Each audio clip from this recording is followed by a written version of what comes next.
he omits the melody for almost every tune. I couldn't help but think of Motion as I heard Ed and Don's take on What Is This Thing Called Love, which starts with a blistering fast guitar solo off the top. I wonder if Ed had heard Motion by that time or was influenced by the Tristano school at all. Welcome to Jazz Guitar Lessons, where we help guitarists learn jazz faster, express themselves more fluently, and have fun along the way.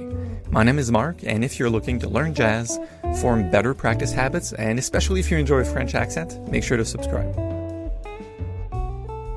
If you're not familiar with legendary Canadian jazz guitarist Ed Bickert, just take a hint from Jim Hall, who said that Ed was the only guitarist who made him nervous when he walked into the room. It's easy to understand why after hearing At the Garden Party, the 1979 live duo record by Ed and bassist Don Thompson.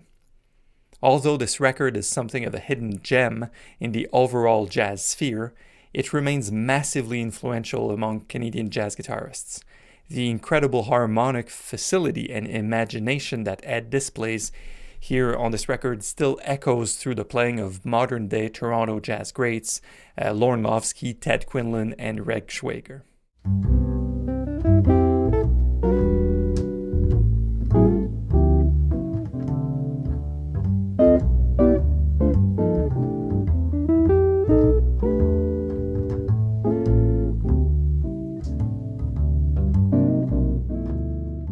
The original pressing of At the Garden Party featured 7 tracks from a live recording at Garden Party Cafe one night in 1978.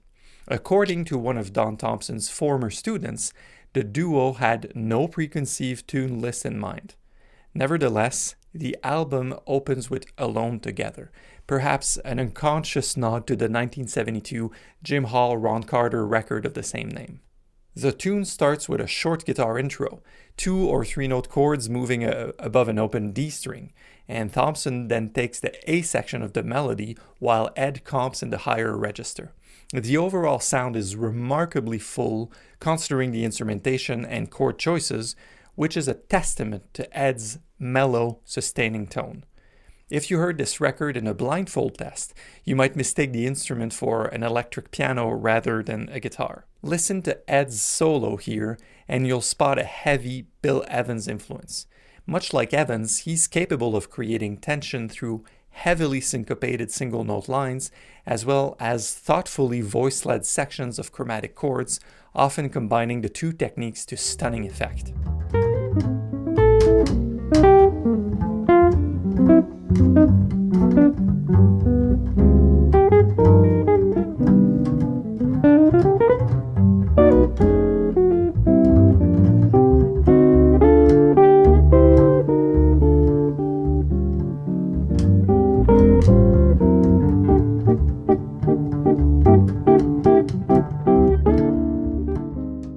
The second tune, A Face Like Yours, will be less familiar even to die-hard jazz fans.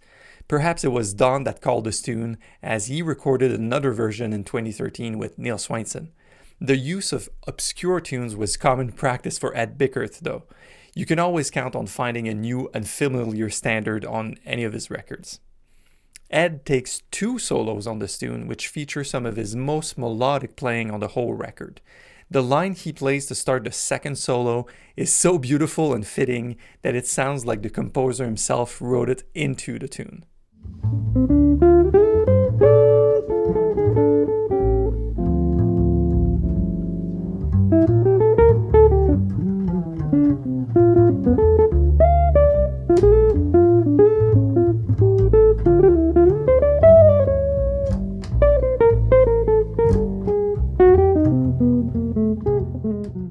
Next up is Rodgers and Hart ballad, You Are Too Beautiful.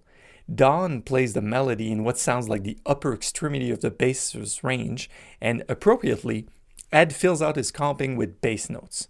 This ability to adapt on the fly to whatever the other is playing is one of the greatest strengths of this duo, and a welcome reminder to always keep your mind and ears open.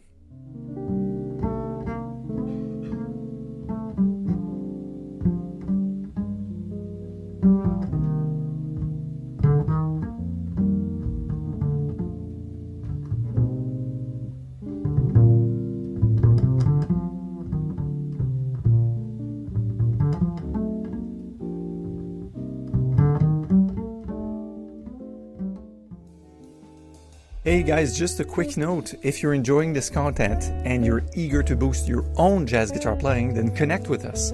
We've transformed the jazz skills of thousands of guitarists. You can find the link in the description or head directly over to jazzguitarlessons.net to begin your journey. All right, let's dive back into the episode.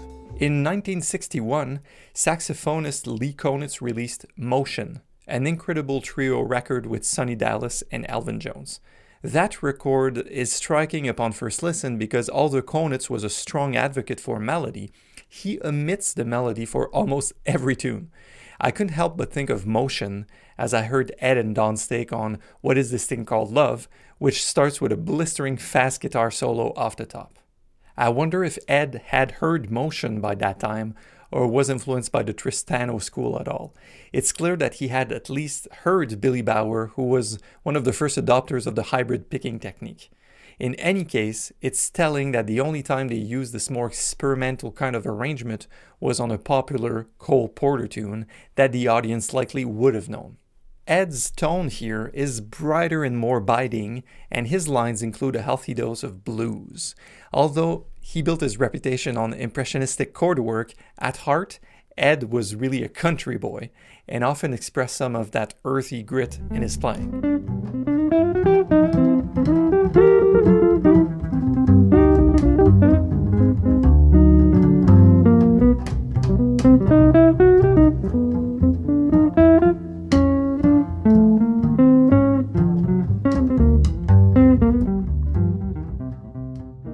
Any appetite for melody was certainly satisfied with that next tune.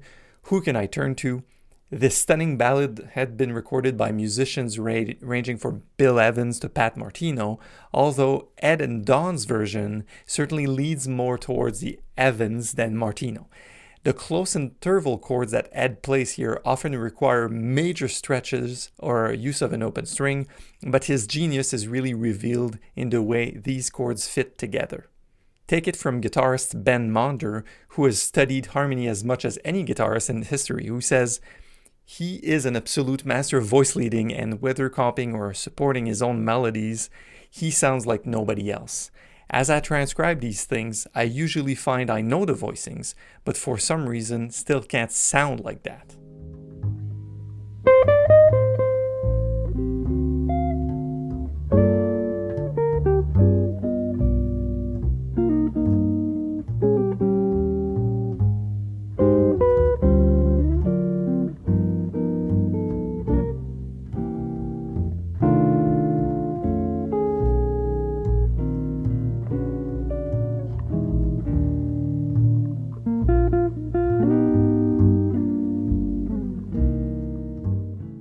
At the Garden Party is closed out by the brief but lovely Walkin' by Baby Back Home, and Please Be Kind, the most overtly swinging track on the record. At this point, you might be tempted to trade your archtop in for a Telecaster and a standout amp, but it's not likely to get you close to Ed's sound. In the year this record was released, Ed even stated that he wasn't totally in love with the Telecaster, but it just proved to be more practical for gigs, and he had gotten used to it. Although he also said that he doesn't care for aesthetics at all, but I'm not sure I totally believe that. Just look at the stylish corduroy suits on the cover of the record. For a more organic approach to learning Ed's style, try getting your hands on some other essential records and doing a deep dive of your own. I recommend the 2004 CD reissue of At the Garden Party, which includes some bonus tracks from a separate studio session. Also Pure Desmond, of course that is by the Paul Desmond Quartet, and Live at the Senator with Mike Murley and Steve Wallace. Ed passed away just recently in 2019, and there was quite an outpouring of love and admiration from the jazz community here in Canada.